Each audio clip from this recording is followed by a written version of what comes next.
Assalamualaikum warahmatullahi wabarakatuh. Perkenalkan, nama saya Alda Saputra dari program Studi Manajemen, kelas Manajemen 20F.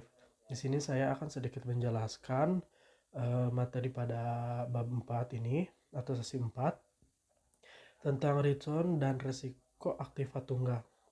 Langsung saja kita mulai. Return merupakan hasil yang diperoleh dari investasi yang dapat berupa return realisasi atau realized return dan return ekspektasi atau expectation return. Return realisasi merupakan return yang telah terjadi dan dihitung menggunakan data historis, sedangkan return ekspektasi yaitu merupakan return yang diharapkan akan diperoleh oleh investor di masa yang akan mendatang.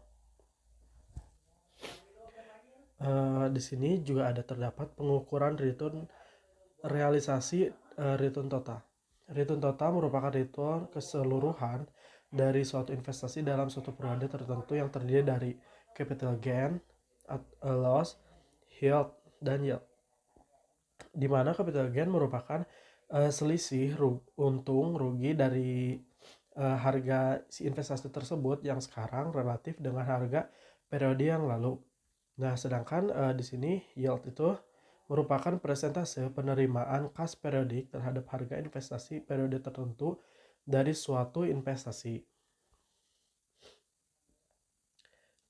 Di sini rumusnya untuk mencari return saham yaitu capital gain loss ditambah yield.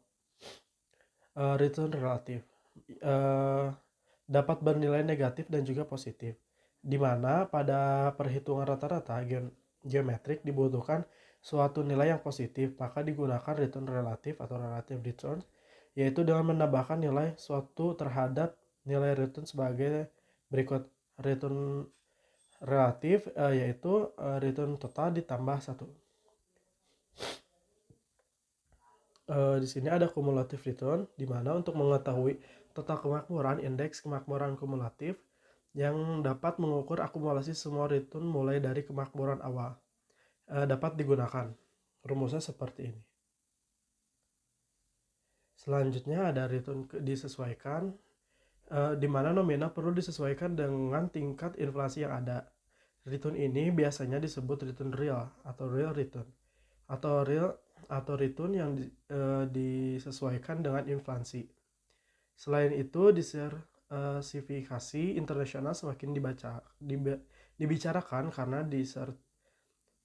diversifikasi ini dapat menunjukkan tingkat resiko yang sudah tidak dapat diturunkan lagi akibat diversifikasi domestik. Rata-rata geometrik digunakan untuk menghitung rata-rata yang memperhatikan tingkat pertumbuhan kumulatif dari waktu ke waktu. Return ekspektasi yang tadi merupakan return yang digunakan untuk pengambilan keputusan investasi. Return ini tuh penting dibandingkan dengan return historis. Berdasarkan nilai ekspektasi masa depan, dengan adanya ketidakpastian, investor akan memperoleh return di masa mendatang yang belum diketahui persis nilainya. Oleh karena itu, probabilitas dari hasil masa depan perlu diketahui. Distribusi probabilitas ini dapat diperoleh dengan cara estimasi secara subjektif atau berdasarkan dari kejadian sejenis. Berdasarkan nilai return historis. Yang pertama, metode rata-rata mengonsumsi bahwa return ekspektasi dapat dianggap sama dengan nilai rata-rata nilai historisnya. Kedua, metode trend dapat digunakan jika pertumbuhan akan diperhitungkan. Yang terakhir, metode jalan acak beranggapan bahwa distribusi ini data return bersifat acak sehingga sulit digunakan untuk memprediksi atau memperkirakan. Berdasarkan model return yang pertama, ekspektasi. Model-model untuk menghitung hasil ekspektasi sangat dibutuhkan di sini. Kedua, risiko, di mana merupakan hal yang tidak terpisah. Di mana karena pertimbangan suatu investasi merupakan trade-off dari kedua faktor ini. Hubungan semakin positif, semakin besar risiko yang harus ditanggung, semakin besar return yang harus dikompensasikan. Resiko berdasarkan probabilitas. Deviasi standar dapat yang dapat digunakan untuk menghitung risiko. Risiko juga dapat dinyatakan dalam bentuk variansi, yaitu kuadrat dari deviasi standar dan didistribusikan dengan probabilitas. Ada juga risiko berdasarkan data historis, koefisien variansi, yang di sini juga ada properti reason, ekspektasi, dan varian. Properti 1 di mana nilai ekspektasi dari penjumlahan variabel X dengan jumlah konstan K adalah sama dengan mengambil ekspektasi dari variabel acak itu sendiri. Properti 2, nilai ekspektasi dari perkalian sebuah variabel acak X dengan sebuah konstan K adalah sama dengan nilai ekspektasi dari suatu nilai acak itu sendiri.